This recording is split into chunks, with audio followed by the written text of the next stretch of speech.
à tous, j'espère que vous allez bien. On se retrouve aujourd'hui dans une vidéo un petit peu challenge, ridathon, puisque j'ai plein de petites lectures à faire. Et je me suis dit quoi de mieux que de faire un challenge ridathon pour vider toutes ces petites lectures de ma palle. Alors je sais pas encore comment je vais le faire, je voulais faire 7 jours 7 livres mais j'ai un petit peu abandonné l'idée tout simplement parce que je n'aurai pas 7 jours complets d'affilée pour pouvoir faire cette vidéo. Donc je me suis dit pourquoi pas lire pendant 24 heures sur cette semaine avec un petit minuteur. Donc à chaque fois que je lis je le mets en route et puis je vais lire pendant 24 heures. Alors 24 heures ça peut paraître très peu dans une semaine pour quelqu'un, mais vraiment je pense que je ne lis jamais 24 heures dans une semaine, donc je pense que pour moi ça va être vraiment un challenge. Surtout que comme vous le savez, j'ai la boutique à côté qui me prend quand même beaucoup de temps, donc j'ai très peu de temps la journée pour me poser.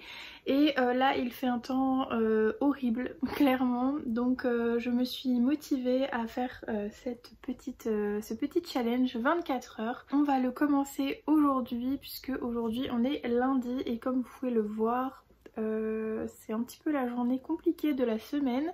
Je vais quand même faire quelques petits trucs pour la boutique puisque j'ai des commandes à emballer. Et comme je pars la semaine prochaine, j'aimerais quand même que tout soit à jour et que toutes les commandes soient envoyées à temps. Là, je vais vous faire ma petite palle pour cette semaine. Il y a ma lecture en cours que j'aimerais terminer, comme je vous ai dit, avant de partir, puisque je pars le mardi, et en sachant que ce week-end ça va être quand même assez chargé samedi. Lundi pareil, j'ai un rendez-vous le matin, donc je pense que toute la journée voilà. Donc je pense que je vais faire ce petit ridathon 24 heures de aujourd'hui lundi jusqu'à vendredi. Je pense que c'est quand même pas mal et j'aimerais vraiment me concentrer sur la lecture cette semaine, même si comme je vous ai dit j'ai quand même quelques petites choses à faire. J'ai également mon rangement de bibliothèque à faire qui va me prendre je pense au moins une journée, donc je me suis mis des petits bonus, des petits jokers pour éviter de ne pas lire et quand même réussir le challenge. Donc voilà, de toute façon ce sera une vidéo globale sur ma réorganisation. Franchement là aujourd'hui j'ai vraiment beaucoup la flemme de le faire. Donc je ne sais pas, peut-être demain, peut-être mercredi. De toute façon il va faire un temps comme ça jusqu'à mercredi, donc bref. Assez blablaté, je vous montre ma palle. Tout d'abord ma lecture en cours, donc c'est le Prince Captif, le tome 1 et 2 ensemble. Je suis à peu près à la moitié, donc je suis à la page 260 sur 540, je crois que j'avais regardé, sur 530 même. Voilà, donc je suis quand même plutôt pas mal avancée dans cette lecture, ça se lit assez vite. Voilà, je l'avais un petit peu abandonné et puis sous les conseils ou sur l'avis dithyrambique d'une amie, j'ai décidé de le reprendre et voilà. Je vous en dirai des nouvelles dans ce vlog. Ensuite, pour les petites lectures, j'ai décidé de prendre Sous un carré d'immortel de Nina Gorlier que j'ai reçu des éditions du Chat Noir. Donc comme ça va me permettre de vraiment lire beaucoup de SP. Et comme ça je pourrais vous faire du contenu pour sur Instagram quand je ne serai pas là. Je pourrais faire du contenu en avance. Donc voilà, je vous en avais parlé dans mon arrivée livresque, mais on est sur du gothique, une romance MM et du body horror.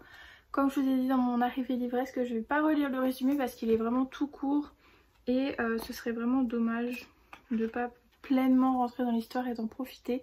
Donc en tout cas voilà, ça fera partie de ma petite palle. Ensuite un autre SP, c'est Dear Stupid Ex-Best Friend de Eva Deslauriers, publié chez Ozu, que j'ai reçu également de leur part. Il fait 350, non un peu moins de 350, 343 pages exactement, mais comme je vous ai dit, les livres de chez Ozu c'est écrit quand même assez gros, donc je pense que ça peut être lu assez rapidement. En tout cas voilà, je le mets dans ma palle, on verra bien si j'arrive à le sortir, mais sinon je le prendrai je pense pour mon petit voyage puisqu'il va être lu rapidement, donc voilà. Ensuite un livre qui date un petit peu dans ma pile à lire, c'est La Dragonne et le Drôle de Damien Galisson, publié chez Sarbacane. Voilà, donc c'est un roman, enfin c'est pas vraiment un roman puisqu'il est écrit en vers libre, je crois que ça s'appelle comme ça. Donc voilà, je me suis dit que ça pourrait être sympa et que ça se lirait quand même assez rapidement. Il fait moins de 300 pages, il fait 280 pages je crois. 290 pages exactement. Et vu que c'est quand même assez aéré à l'intérieur, voilà, on a des pages comme ça où il y a vraiment très peu de texte, donc je le mets dedans et j'espère vraiment pouvoir le sortir parce que c'est vraiment un livre qui date dans ma palle, que je n'ai jamais osé sortir parce que justement c'est un roman en vers libre et que je n'ai pas du tout l'habitude de lire et j'avais vraiment peur de passer à côté de l'histoire parce que moi et la poésie ça fait vraiment 15, voilà. Ensuite je me suis mis un livre que j'ai très envie de lire et que j'espère vraiment pouvoir sortir de ma palle. C'est Mysteries of Thorn Manor, donc c'est le petit préquel ou en tout cas la petite suite on va dire de Sorcery of Thorns de Margaret Rogerson, publié chez Bing Bang.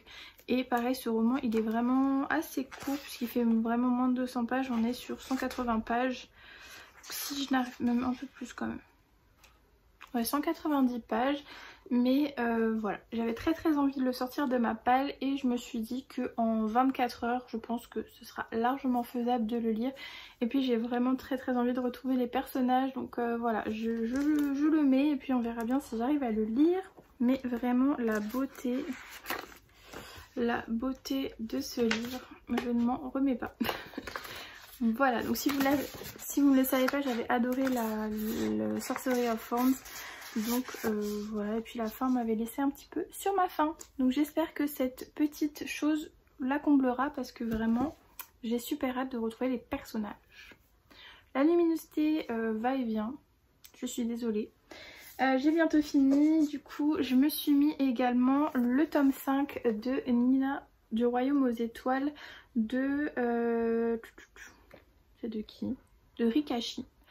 Publié chez Kazoku, c'est une petite maison d'édition qui appartient à Michel Lafon et qui fait des mangas. Voilà, donc je me suis mis le tome 5 dans ma palle. Ça c'est un petit joker au cas où j'ai pas le temps de lire un jour, au moins j'aurai quand même un livre à lire assez rapidement. Et ensuite je me suis mis encore des petits bonus puisque je vous ai montré ces 3 BD dans mon arrivée livresque, mais je me suis mis donc Métamorphe, Les Apprentis et puis Arcana le tome 3. D'ailleurs je me tâte fortement à le lire aujourd'hui parce que j'ai très envie. Voilà, et j'ai très hâte de vous donner mon avis sur ce tome 3, donc voilà. Je ne sais pas, on verra, mais en tout cas voilà, j'ai mis ces 3 petits jokers BD dans ma palle. Pour terminer cette petite palle, je me suis mis Le Démon de Maître Prosper de Kaji Parker, publié chez La Talente. Voilà, ça fait beaucoup de mouvements de tête pour pas grand chose. Il fait moins de 100 pages, vraiment il fait 90 pages. Voilà, donc je pense que ça va être lu très vite. Je l'avais mis dans mes sorties du mois de mai. Je crois qu'il est sorti au mois de mai, mais juste 2024. Bon, en tout cas, je l'avais mis dans les livres que j'avais très envie de découvrir. Mais par contre, je m'attendais pas à ce qu'il soit aussi court. J'espère que je pourrai le lire très rapidement parce qu'il m'intrigue énormément. Puisque le New York Times a mis comme si Deadpool s'était glissé dans le corps du sorceleur Gérald de Rive. Très intriguant comme lecture. J'ai très hâte de le découvrir. Mais en tout cas voilà pour ma palle, il y a quand même beaucoup de choses je trouve en y réfléchissant, mais il y a quand même pas mal de jokers et il y a quand même des livres que je pourrais lire en une journée facilement. Donc si j'arrive à faire mon 24 heures ce serait vraiment cool. Je sais pas du tout, j'allais dire je connais pas du tout mon rythme de lecture, mais si je lis à peu près je dirais une 50aine de pages par heure, en sachant qu'il y a quand même des BD. Ouais, j'espère quand même pas mal lire, même si j'ai un doute sur le fait que 24 heures va me suffire à lire tous ces livres, mais voilà, c'est les livres qui me tentent sur le moment et que je pense lire quand même en peu de temps et qui sont assez courts, donc j'aurai vraiment cette satisfaction de me dire yes, j'ai terminé un livre. Parce que sinon j'aurais pu prendre un énorme livre genre l'Empire du Vampire et me dire bah je lis pendant 24 heures. Mais je trouvais plus intéressant de vous faire des avis sur différents livres plutôt que sur un seul et de vous faire des updates sur un seul livre. Ne m'en veuillez pas aussi si je fais pas des updates assez réguliers ou que j'ai très peu de choses à filmer. Tout simplement parce qu'il fait vraiment pas beau, donc j'aurai pas l'occasion de beaucoup sortir de chez moi à part pour poster les colis. Je pense que je vais pas beaucoup sortir de chez moi. Donc ne m'en veuillez pas si les plans ne sont pas très diversifiés. J'ai une belle pile à lire pour le moment, donc j'ai super hâte de commencer. J'ai pas encore décidé ce que j'allais lire là tout de suite, je sais pas si je vais lire. En vrai ça m'a trop donné envie de faire ma bibliothèque. Voilà. En fait quand je commence à filmer j'ai envie, mais avant de filmer je suis là, oh ça va me prendre du temps, j'ai la flemme, je préfère lire. Mais franchement j'ai trop envie de commencer à faire quelque chose de cette bibliothèque, donc je ne sais pas.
Bon, je vous retrouve avec ma plante, voilà, à moitié cramée d'ailleurs, la pauvre, pour vous faire un petit bilan sur ma première heure de lecture, puisque je viens de lire mes 2 BD. Donc j'ai d'abord lu Métamorphe, donc de Olivier Gay et Jonathan Auconte. Donc c'est un premier tome il me semble, ouais c'est un premier tome et c'était sympa mais je sais pas trop quoi en penser honnêtement, ça se lit bien. Je pense que comme un premier tome à chaque fois avec les graphiques ça me fait cet effet, c'est que j'ai l'impression de ne pas avoir assez de matière pour vraiment faire un avis complet. Mais en tout cas ça se voit que ça a été écrit par des hommes parce qu'on retrouve tous les clichés un peu féminins du genre la fille qui ne se le rase pas c'est un monstre. Il y a également une remarque grossophobe clairement à la 2e page. Voilà. Ça met un petit peu dans l'ambiance. Il y a également, comment dire, donc le copain de la protagoniste qui se transforme en loup-garou qui a des remarques un petit peu misogynes et bof quoi. Donc bon, tout ça dans une petite BD jeunesse. Je sais pas si c'est pour dénoncer mais en tout cas c'est pas clairement dit, à part une phrase on va dire de l'autre protagoniste qui est un vampire, mais sinon on n'a pas vraiment de message fort et puissant porté par les 2 protagonistes pour l'instant, mais bon, à voir par la suite. Mais en tout cas voilà ce qu'il en ressort pour cette première lecture. Et par contre je viens de terminer ça et c'était vraiment trop bien, j'ai vraiment trop aimé. Donc c'est un one shot, hein. Il n'y aura pas de prochaine voilà, il y aura pas de, voilà, il y a écrit histoire complète, donc il n'y aura pas de suite, mais j'ai vraiment beaucoup trop aimé cette BD. On est avec 4 apprentis dans un village qui s'appelle Front de l'Étang et en fait leurs maîtres vont disparaître et ensuite ils vont être recherchés comme criminels, donc ils vont partir sur les routes pour les sauvé. Et vraiment l'humour dans ce roman, enfin dans cette BD, c'était vraiment trop drôle. Les situations sont trop drôles, vraiment j'avais l'impression de voir un film tellement c'était bien fait et bien amené, bien dessiné, enfin vraiment c'était trop bien, j'ai vraiment beaucoup aimé cette BD et vraiment je vous la recommande à 100% si vous aimez les aventures, si vous aimez l'humour, si vous aimez les apprentis magiciens qui s'y prennent mal, enfin vraiment c'était trop drôle. Voilà, je savais que j'allais bien aimer celle-ci et en tout cas ça l'a vraiment fait pour moi, donc voilà, une très bonne heure de lecture. Donc j'ai mis 40 minutes à lire celui-ci et 27 minutes à lire l'autre. Donc voilà, je sais pas trop ce que je vais lire pour la suite. Est-ce que je continue avec Le Prince Captif, comme ça j'avance dans ma lecture et j'essaye de le terminer, ou il me reste encore Arcana à lire. Mais j'avais quand même envie de me garder quelques jokers, donc voilà. Il me reste le manga comme joker et la BD, donc Arcana. Je pense que je vais me la garder en joker et que je vais soit commencer un autre livre. J'hésite parce qu'en fait j'aime pas commencer deux lectures en même temps, mais en même temps si je continue Le Prince Captif, il me reste quand même plus de 200 pages et j'ai peur de... Enfin j'aime pas prendre deux lectures en même temps. En même temps si je le finis pas, je vais mettre du temps à le finir, je sais, donc bon bref je ne sais pas quoi faire. On verra, vous verrez dans le prochain clip ce que j'ai décidé de faire.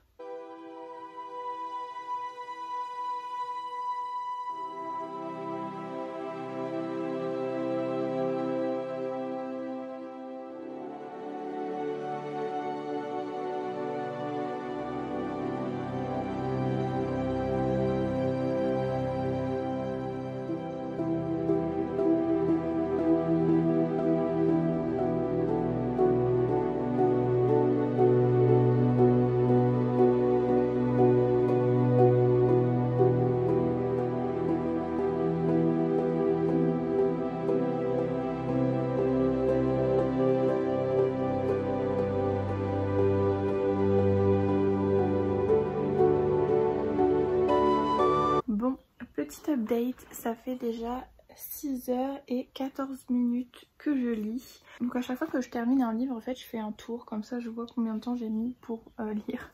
Donc par exemple pour la BD Métamorphe, j'ai mis, comme je vous ai dit, 27 minutes. Ensuite Les Apprentis, 46 minutes. Et ensuite j'ai continué avec... Il est là. Avec ce livre, donc c'est La Dragonne et le Drôle de Damien Galisson. Et c'est chez Sarbacane, je crois, oui, c'est chez Sarbacane. Donc comme je vous avais dit, c'était un roman assez spécial puisqu'il est en vers, un peu comme ça, en vers libre. Je sais pas du tout si ça s'appelle vraiment comme ça.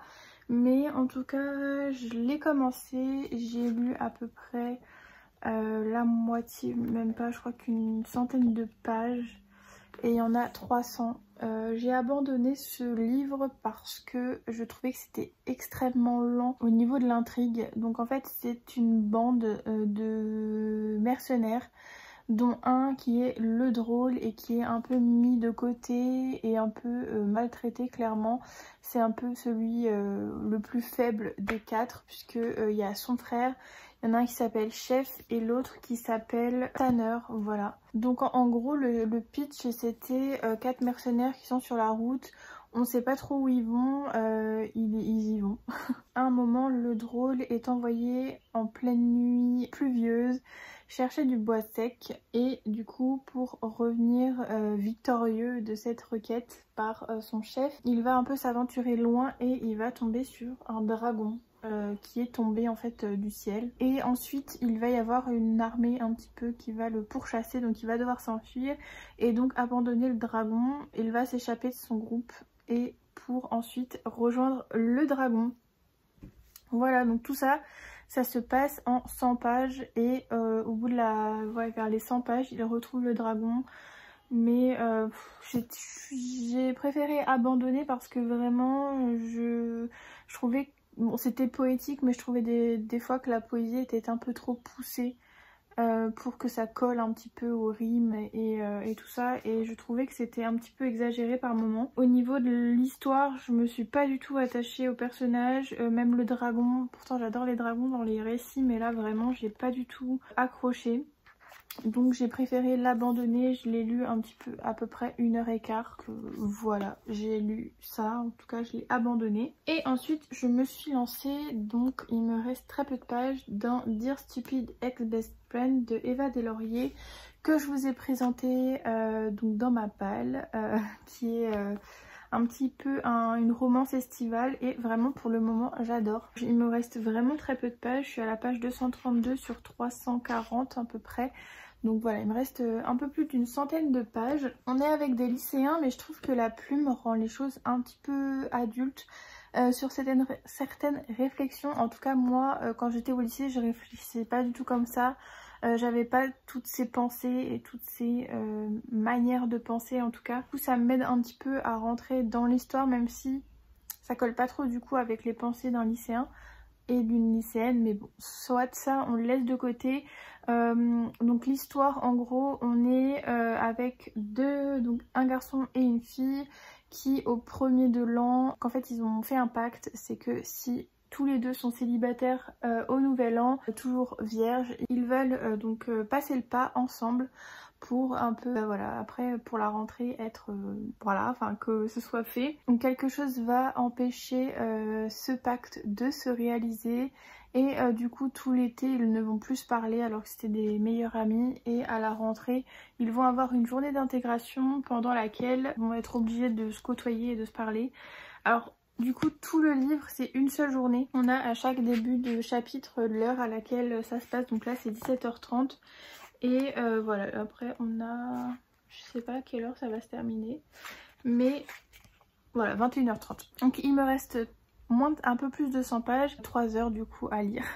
Donc voilà, et pendant cette journée d'intégration, leur professeur va leur demander d'écrire une lettre à eux-mêmes ou quelque chose pour un peu extérioriser leurs pensées et un peu sortir, voilà, ce qu'ils ont sur le cœur. Donc ils vont écrire cette lettre qui est destinée normalement à être brûlée à la fin de la journée, sauf que Natalia va, par erreur, parce qu'elle veut récupérer absolument sa lettre pour pas qu'elle ne soit lue par quelqu'un, va faire s'échapper cette lettre en tout dans la nature. Donc elles vont se retrouver un petit peu dans la nature, et du coup ça va poser problème puisque certains vont tomber sur des lettres.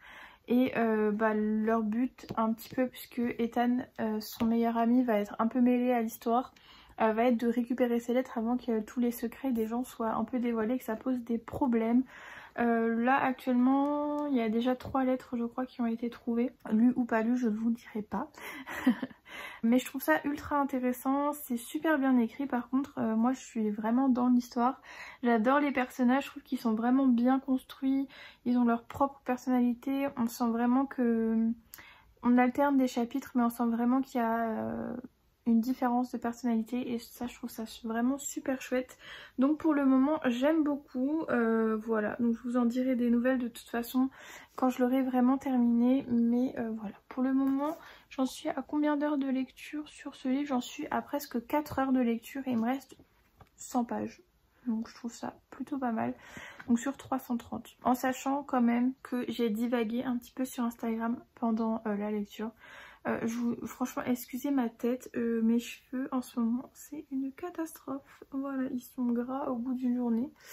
Bref, c'est le vlog un petit peu chill, comme tous les vlogs ici. Du coup, je m'en vais continuer cette lecture, j'espère la terminer. Je vous en reparlerai peut-être seulement demain, quand j'aurai commencé une nouvelle lecture. Comme ça, pareil, je fais des updates un petit peu complets, plutôt que de revenir et de vous redire c'était trop bien ce qui va sûrement se passer. J'attends juste de voir la fin. Je pense que de toute façon ça va bien se terminer.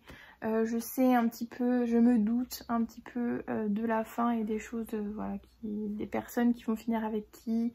Bref, voilà, je m'en vais continuer cette lecture.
update, je vous retrouve une semaine plus tard et des cheveux en moins pour vous faire du coup l'update de ce challenge 24 heures. Du coup je suis partie pendant une semaine, comme je vous le disais je crois dans cette vidéo, je ne sais même plus. Mais du coup j'ai pas réussi mon challenge avant de partir, donc je me suis dit que je le mettais en pause et que je le continuerai à mon retour. Donc voilà, nous voilà au retour. J'ai juste lu 2 livres je crois pendant ce séjour, donc j'ai quand même, je l'ai pas vraiment mis en pause puisque je l'ai quand même un petit peu continué, mais voilà, en tout cas j'ai quand même un petit peu lu pendant ce séjour, donc je me suis dit que ce serait bête de ne pas le mettre dans le 24 heures, surtout que c'est des livres que j'avais mis dans ma palle, donc voilà. Bref, j'ai abandonné plutôt le démon de Maître Prosper que j'ai abandonné, je crois, il fait même pas 100 pages et je crois que j'ai abandonné au bout de 20 pages parce que ce n'était pas du tout ce à quoi je m'attendais. J'ai rien compris pendant ces 20 pages, donc je me suis dit que j'allais l'abandonner parce que ça ne menait à rien. Voilà, donc je vous laisserai aller voir le résumé, je vous le mets dans la barre d'infos si ça vous intéresse, mais moi j'ai pas du tout accroché à ce livre, je n'ai rien compris du début à la fin, voilà. On va passer à autre chose et on va passer à ce livre, donc Sous un carré d'immortel de Nina Gorlier, que j'avais reçu des éditions du Chat Noir, et pour le coup ça j'ai vraiment beaucoup aimé. C'est vraiment le genre de livre que j'ai envie de lire tout le temps, que j'adore lire. On est avec Bénédicte qui est un médecin de campagne et qui un jour va recevoir une mystérieuse lettre d'une Ophélia Gray qui est actuellement malade en fin de vie dans un sanatorium, et elle lui demande de venir dans ce sanatorium puisque elle aurait des informations sur son amant qui est parti à la guerre, donc Arthur, et lui ça l'intéresse puisque Arthur il n'a plus de nouvelles de lui et il se dit que c'est la bonne occasion pour peut-être avoir des informations supplémentaires. Donc il va se diriger vers ce sanatorium et il va vite se rendre compte qu'il y a des choses pas normales dans ce bâtiment puisque toutes les infirmières se ressemblent, et à chaque fois qu'il demande à parler au directeur on lui dit qu'il est pas là, alors que voilà, c'est un sanatorium quand même, et il reste quand même plusieurs jours dans cet endroit. Alors je dirais que c'est un mélange entre réalité et hallucination ce livre, puisqu'il y a quand même des choses qui sont pas du tout possibles, mais d'autres si, par exemple tout ce qui va être la guerre et tout ça, on a quand même des choses qui sont réelles. Au niveau de la maladie aussi, on a quand même des choses qui sont plausibles et réelles, mais on a quand même toute la fin qui est...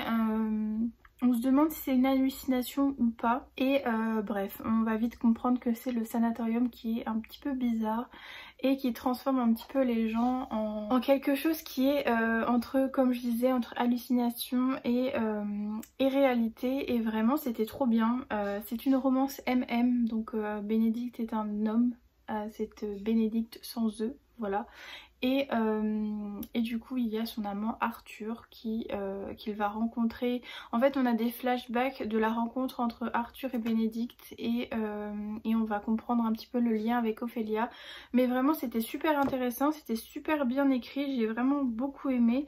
Et puis de toute façon on rentre bientôt dans la période préférée de l'année qui est l'automne, Halloween et tout ce qui s'ensuit, donc je ne peux que vous le recommander. Il est tout court et vraiment les éditions du Chat Noir, si vous cherchez vraiment des livres d'horreur, des livres assez sombres, assez glauques, avec des personnages torturés, avec des plumes vraiment lyriques, je vous le conseille parce que cette maison d'édition c'est vraiment une pépite et on n'en parle pas du tout assez. Voilà. Ensuite on va passer à une petite déception que j'ai lu, qui était dans ma palle, donc c'est Mysteries of Fawn Manor de Margaret Rogerson, et pour le coup, alors pourquoi ça a été une déception? Tout simplement parce que j'ai un peu eu la sensation que Margaret Rogerson a fait ce petit livre, donc c'est le livre compagnon de Sorcery of Fawn, et j'ai eu un peu l'impression que elle a fait ce livre pour continuer la romance et peut-être contenter les lecteurs qui se plaignaient que dans Sorcery of Sand il n'y ait pas assez de romance, puisque clairement on va pas avoir des scènes de fesses à chaque fois, donc ça a peut-être dérangé certaines personnes puisque Sorcery of Sound c'est censé être une romantécie. Alors c'est très slow burn, je crois qu'ils s'embrassent une fois et encore, donc bon là ça m'a un petit peu dérangé, surtout que la thématique est un peu bancale pour moi, la thématique de ce livre, enfin l'intrigue. On est un petit peu... ouais. J'ai bien aimé retrouver les personnages, mais l'intrigue ne m'a pas convaincue plus que ça. On va être... bon après, je ne vais rien vous spoiler, hein, c'est un tome compagnon, donc je vous spoil rien de Sorcery of Sound. Mais en gros, dans celui-ci, donc on est après les événements qui se sont passés dans ce tome, enfin dans le one-shot. Et on est dans le manoir donc de Nathaniel. Et ce manoir va péter un câble. Voilà. En gros, toute la magie du manoir est en train de péter un plomb. Le dôme protecteur ne fonctionne plus. Enfin, il y a vraiment des choses bizarres qui se passent dans le manoir au niveau magie. Et ils vont un peu chercher la cause de ce détractage, de cette magie qui se détracte un petit peu. Et vraiment la cause, voilà. Bon, si vous l'avez lu, dites-moi ce que vous en avez pensé parce que j'ai vraiment l'impression d'être passée à côté, ou en tout cas de... ouais, je sais pas, en fait, je suis déçue d'être déçue. J'avais tellement envie de retrouver les personnages et de me replonger dans un truc cool que vraiment la thématique ne m'a pas du tout plu. Et bref, voilà. En tout cas, ça n'enlève rien à la beauté de ce livre. Mais voilà, c'était une petite déception pour moi. Et tout ça, je l'ai lu. Donc je crois que celui-ci, j'ai dû le lire en 4 heures, 5 heures. Et celui-ci, j'ai dû le lire en 2 heures. Je crois que 2-3 heures. Ouais. Donc voilà. Actuellement, je suis à 20 heures de lecture. Donc il me reste 4 heures. Il me reste encore ces mangas dans ma palle de base. Et j'avais mis Le Prince Cruel aussi. Le Prince Cruel, Le Prince Captif. Que je n'ai pas du tout continué parce que j'ai pas du tout envie. Mais j'ai lu un autre livre aussi. Et c'est pour ça que je suis à 20 heures parce que sinon je serais beaucoup moins. Mais j'ai lu Un royaume d'étoiles et d'ombre de Olly René que j'avais reçu également des éditions Millennium. Alors... ce livre, j'ai vu pas mal d'avis passer comme quoi, donc c'est de la romantécie. Dans mon avis Goodreads, je crois que j'ai mis si vous aimez tous les clichés de la romantécie, c'est-à-dire la romance qui commence à la page 3, la promise au roi qui aime son frère à la place du roi. Quoi d'autre? Qu'est-ce qu'il y a comme cliché? Ah oui, les âmes sœurs, voilà, le cliché de l'âme sœur. Voilà, et les scènes olé olé à toutes les pages. Toutes les pages, j'abuse un petit peu, mais à partir de la page 50, il y en a à tous les chapitres. Voilà, approximativement. Mais j'ai bien aimé, je sais pas, sur le moment, en fait, je crois que je suis dans le mood un peu romance, donc franchement, j'ai bien aimé. Ouais, j'ai été un petit peu... voilà, je levais un petit peu les yeux au ciel quand ça a parlé un petit peu d'âme sœur vers la fin d'ailleurs. Mais bon, bref. Pour vous faire un résumé très court, on est avec Adara qui a une particularité puisqu'elle est une étoilée. Donc en fait elle a des marques sur le corps qui sont d'une couleur un petit peu dorée, un petit peu étoile en fait. Et en fait son sang possède un pouvoir particulier et c'est pour ça qu'elle a été promise au roi Gadril. Et un jour, alors je sais pas si c'est un jour de ses 16 ans ou bref une année particulière, mais en tout cas un jour elle va être, donc ça tient en 2 pages. Elle va être du coup emmenée par les soldats du roi vers le palais pour du coup épouser ce fameux roi. Qui est censé lui sucer le sang pour que son pouvoir se développe à lui. Donc son pouvoir à lui se développe. Puisqu'il a besoin d'une étoilée en fait pour que son pouvoir grandisse. Et d'ailleurs c'est pas la seule du royaume puisque il a déjà goûté le sang un peu à toutes les personnes étoilées comme elle. Mais elle a un petit quelque chose en plus, donc c'est pour ça qu'elle a été choisie. Et du coup page 6 exactement, non là j'exagère, peut-être que c'est pas la page 6, peut-être que si, c'est la page 14, voilà, la page 13 exactement. Le roman commence à la page 7, donc voilà, page 6, franchement j'étais pas loin. Elle va donc rencontrer un soldat qui l'accompagne, donc qui l'emmène au palais, et elle va dire mais qu'il est beau, voilà. Ça va commencer page 6 du coup, la romance. Voilà. Je vous ai fait un résumé très complet de ce livre, remerciez-moi. Non je rigole, mais en vrai il n'y a pas d'univers vraiment. On sait juste que le Gavril, le royaume de Gavril, enfin le royaume, je sais même plus comment il s'appelle. Ah c'est les failles, purée je suis bête. Donc c'est les... En fait Gavril c'est un faillé. Et ils sont en concurrence avec les vampires, donc la cour de la nuit. Je crois qu'en plus c'est ça. Et du coup Adara va tomber amoureuse du frère Evren. Voilà. Je ne vous spoile pas trop, c'est dans le résumé. Voilà, donc elle va plutôt tomber amoureuse de son frère Evren, et vous l'aurez compris en fait, Evren c'est le soldat qui se fait passer pour un soldat qui n'est pas un soldat. C'est vraiment ce livre, il est, quand je l'ai lu ça allait, mais quand je le résume ça me fait rire parce que j'ai quand même aimé, mais j'ai quand même, en fait j'ai aimé quelque chose que j'aurais peut-être critiqué dans d'autres livres. Mais bon bref, comme quoi le bon timing pour le bon livre. Voilà, en tout cas vous êtes prévenus, les scènes il y en a vraiment beaucoup, donc si vous n'aimez pas ça franchement n'y allez pas. Ça peut vendre du rêve puisque c'est Fae et tout ce qui s'ensuit, mais clairement l'univers il est pas du tout développé, il n'y a même pas d'univers du tout, c'est juste pour planter un décor et justifier la romance un petit peu, la romantécie en fait, vraiment c'est ça. Je sais plus si j'ai mis 2 étoiles ou 3 étoiles à ce livre, mais voilà, c'était mon petit plaisir coupable de ce challenge, mais bon. Pour les 4 dernières heures, donc je vais lire les mangas. Et je ne sais pas quoi faire puisque en fait hier, donc aujourd'hui nous sommes le 22 juillet et aujourd'hui commence le challenge Romantécie. Voilà, donc est-ce que je me trouve, je crois que j'ai encore un petit manga à lire, donc je crois que je vais me faire une après-midi manga pour combler mes 4 heures. Et puis ensuite je vais clôturer ce vlog et ce challenge. Je sais pas si c'est un échec ou pas.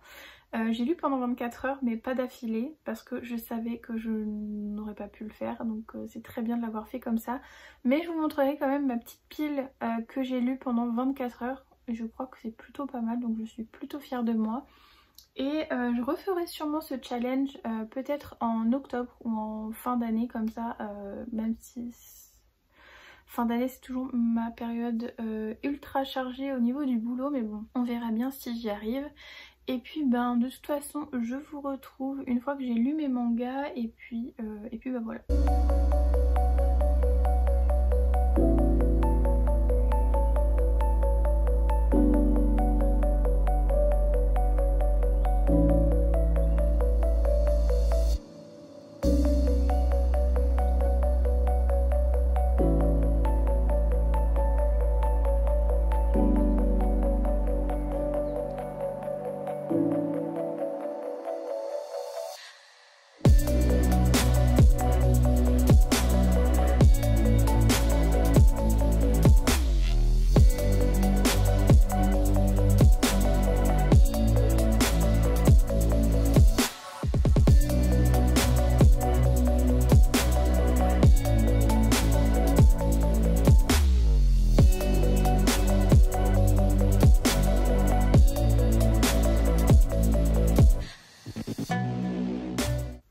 Je viens de terminer mes 24 heures de lecture et finalement je les ai terminées avec 3 petits mangas que j'ai lus, donc chacun en un peu plus, entre 1 heure, entre 50 minutes et 1 heure à peu près. Donc j'ai lu le tome 4 et 5 de Nina du Royaume aux Étoiles, qui est une romantécie, on va dire avec un petit peu un trio. si je puis dire. Donc en fait on va suivre Nina qui va être en fait prise dans la rue par Azur, le futur roi, ou en tout cas un prince, puisqu'en fait la princesse Alisha a disparu et Nina lui ressemble comme deux gouttes d'eau. Donc du coup son frère Azur va la chercher, la prendre et la mettre dans le palais pour la remplacer. Et du coup on va suivre ses aventures dans ce palais. Et dans ce tome 4 et 5, Nina est partie rejoindre le roi de Galgada, qui s'appelle Seth, puisqu'elle était promise en fait à lui pour une histoire d'alliance. On connaît ces histoires de royauté et d'alliance avec des mariages, donc voilà, elle est là-bas avec Seth. Et alors j'aime bien ce manga, mais je vous avoue que je me tâte à continuer puisque je trouve pas trop l'intérêt, et puis j'avoue qu'en ce moment les mangas c'est pas ce qui me botte le plus, donc peut-être que l'envie reviendra à un autre moment. Je trouve que dans ce manga déjà il y a beaucoup de scènes de violence un petit peu, ou en tout cas d'harcèlement, voilà. C'est des scènes un peu qui me dérangent personnellement, surtout qu'il n'y a pas vraiment de remise en question ou de choses qui sont dites par rapport à ça, donc bon. Bref, voilà, en tout cas j'ai lu le tome 3 et 4. Le 4 et 5 pardon, c'était pas mal, mais je sais pas si je continuerai la série. Et pareil, petite déception pour ce tome 5 du carnet, des carnets de l'apothicaire, dans lequel on va suivre une jeune apothicaire qui va être vendue comme servante au palais, et du coup elle va devoir un petit peu survivre là-bas. Dans ce tome en fait c'est très lent, l'histoire n'avance pas en fait, on la suit juste dans une histoire un petit peu d'enquête policière par rapport à des choses qui se passent dans le palais où elle est, mais sinon rien de plus, l'histoire n'avance pas. La jaquette se barre un peu facilement, mais bon voilà, pareil. Je sais pas si c'est parce que je suis pas dans le mood manga, mais j'avoue que je sais pas, c'est pas des mangas qui me tentent là sur le moment, mais bon, peut-être que l'envie reviendra. Mais en tout cas j'ai terminé ce challenge. Alors pour le coup, pour faire un mini bilan, donc j'ai lu 3 BD, j'ai lu 3 mangas et j'ai lu 3 romans, je crois que c'est ça, puisque j'ai lu My Dear Ex-Best Friend, je crois que je sais plus comment ça s'appelle. Mais j'ai lu donc Sous un carré d'Immortel, j'ai lu Un royaume d'ombre et d'étoiles, et c'est tout. J'ai lu, ouais c'est tout, c'est pas mal mais c'est tout. Donc j'ai lu 3 romans, 3 BD et 3 mangas. Je vous mettrai ici si et puis si j'ai abandonné 2 romans. J'ai abandonné le drôle et la dragonne, qui est là, la dragonne et le drôle, que j'ai arrêté à peu près à la moitié ou 100 pages. Et puis j'ai abandonné Le démon de Maître Prosper. Donc voilà, j'ai eu 2 abandons, 3 romans, 3 romans lus, 3 mangas, 3 BD. Ce qui est plutôt un bon bilan quand même pour 24 heures. Je pensais pas que j'aurais lu autant, mais je me suis vite rendu compte que 24 heures c'était quand même énorme. Je suis plutôt contente de ce bilan. J'espère que cette vidéo vous aura plu. Je suis désolée pour cette pause dans ce vlog. Je pensais vraiment pouvoir tout gérer, tout faire en même temps, mais malheureusement ce n'est pas possible. Donc j'ai dû le couper en 2. Mais bref, j'espère que ça vous aura plu. Et n'hésitez pas à me donner vos avis sur les livres que je vous ai présentés, que j'ai lus. Et puis n'hésitez pas à me dire si vous souhaitez que je refasse un challenge comme ça. Peut-être pas sur 24 heures chronométrées, mais peut-être sur 24 heures, voilà, sur une journée ou 2 journées. Ridaton 48 heures, j'aimerais bien faire ça. Ouais, ça pourrait être cool. Donc n'hésitez pas à me dire ça dans les commentaires. Et puis, sur ce, je vous retrouve de toute façon très prochainement pour un nouveau vlog. Et puis, n'hésitez pas à mettre un petit like si vous avez aimé cette vidéo. Et sur ce, comme d'habitude, je vous souhaite de passer de très belles lectures.